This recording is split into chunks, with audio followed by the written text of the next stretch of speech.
Every era of performance cars has its giants, the legends that delivered more than promised, but just behind them sit the shadows. The supercars that came wrapped in hype, headlines, and heroic claims, only to stumble the moment the world got involved. These are the cars that graced magazine covers, yet left buyers wondering why their million-dollar dreams felt like prototypes. Today, we're diving into the most overhyped supercars that failed, machines that deserved better engineering, better reliability, or simply better truth in advertising. Some were victims of impossible expectations, others collapsed under their own ambition, and a few, they were doomed from day one. Let's begin. 7. Jaguar XJ220, AV12 promise AV6, reality. In the late 80s, Jaguar unveiled a concept that shook the supercar world, the XJ220, a sleek, impossibly long 220-mile-per-hour hyperweapon. Powered by a roaring V12 and all-wheel drive, collectors lined up with deposits. Magazines declared it the fastest thing the world had ever seen. It was supposed to be the British Bugatti before Bugatti came back. But production reality was a different story. The promised V12 was scrapped. The AWD system was scrapped. Instead, customers got a twin-turbo V6, rear-wheel drive, and a price that had climbed far beyond the original figures. Buyers felt betrayed. Even if the V6 was fast, it wasn't what they paid for. Lawsuits followed, sales collapsed, and Jaguar's Halo project became a cautionary tale. Ironically, the XJ220 was extremely quick, over 210 miles per hour, but the hype had built a fantasy no real car could match. It failed because expectations soared too high for the final product to ever reach. 6. Bugatti EB110, brilliant engineering, brutal timing.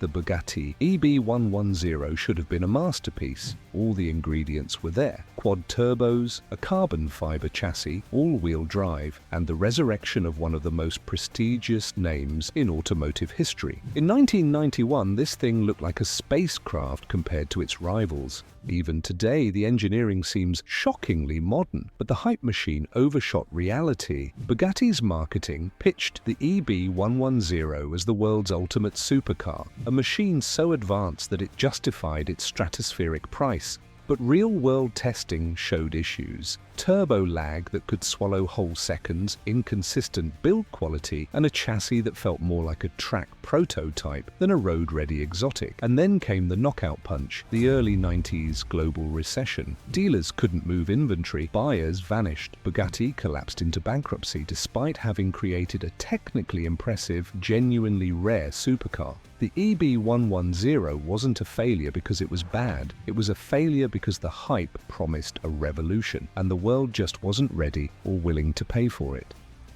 If you want to spread some good spirit, please like this video and subscribe our channel. Thank you so much.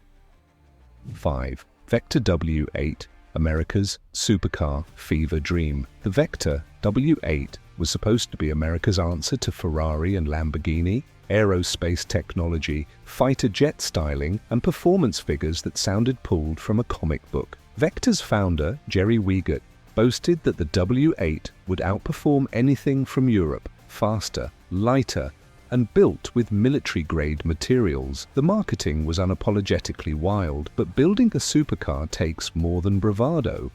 The W8 suffered constant delays, endless development issues, and questionable reliability. Its twin-turbo V8 made huge power, but it also produced terrifying heat and tuning challenges. Interiors varied wildly, electronics were flaky, and the car's actual performance was hard to verify because so few were ever properly tested. Only 17 units were built, making it one of the rarest American exotics, but not for the right reasons. Wiegert's dream was bold, but customers found themselves buying a hand-assembled science project rather than a finished supercar. The Vector story is legendary, but the car itself? It couldn't live up to the hype it generated.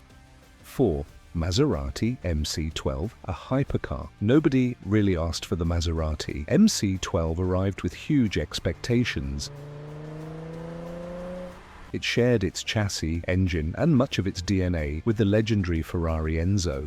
But Maserati promised something even more exclusive and more track-focused. On paper, it was the ultimate Italian unicorn. But buyers quickly realized the MC12 wasn't the Enzo Plus experience they'd been sold. It was larger, heavier, and slower than the Ferrari. Visibility was almost non-existent, daily usability was terrible, and the design, though dramatic, was polarizing. Critics called it a stretched Enzo in clown makeup, and while it dominated GT racing, road car customers found the MC12 far too compromised for the price tag. It's rare and valuable today, but that's mainly because of scarcity, not because it delivered on the hype that surrounded its launch. In the shadow of the Enzo, the MC12 simply never stood a chance.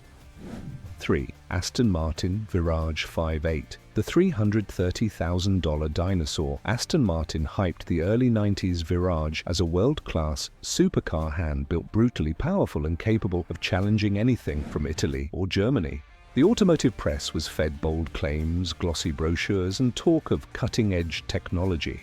But beneath the marketing was a harsh truth. The Virage was already outdated the day it launched. Its chassis was a warmed-over version of Aston's old platform. The styling looked like something from the 1980s, and while the twin supercharged V8 made big power on paper, real-world performance lagged behind cheaper competitors like the Porsche 911 Turbo or the Acura NSX. Build quality varied from acceptable to handmade chaos, and reviewers found the handling heavy and unpredictable. The Virage's downfall wasn't catastrophic failure, it was irrelevance. Buyers expected a modern supercar and got a beautifully upholstered antique. Overhyped, overpriced, and ultimately overshadowed, the Virage faded into obscurity. 2. Cizeta V16T. Too much engine, not enough. Everything else. The Cizeta 516T is one of the wildest cars ever made. A 16-cylinder engine mounted transversely, producing a soundtrack unlike anything else on Earth.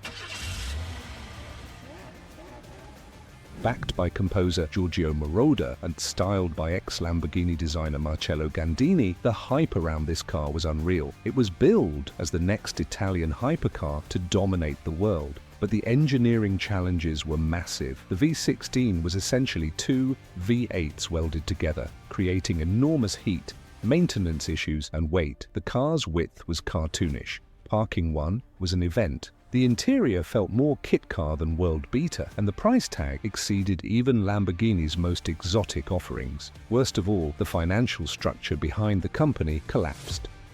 Only a handful of cars were built, and the bold dream faded almost instantly. The Cizeta wasn't lacking ambition, it simply attempted to do too much with too little support. A spectacular idea that reality couldn't sustain. 1. Lotus Esprit V8, the supercar that was almost great. When Lotus finally gave the Esprit a V8 in 1996, expectations exploded. After years of being the budget exotic, the Esprit was finally getting the power plant many believed it deserved. Lotus promised Ferrari-level performance, razor-sharp handling, and the lightweight magic the brand was known for. But the new twin-turbo V8 was rushed, and it showed. To avoid destroying its fragile gearbox, the engine was heavily detuned and electronically limited. Reliability problems surfaced almost immediately: oil leaks, turbo failures, coolant issues, and electrical gremlins. And while the chassis remained brilliant, the rest of the car didn't match the hype.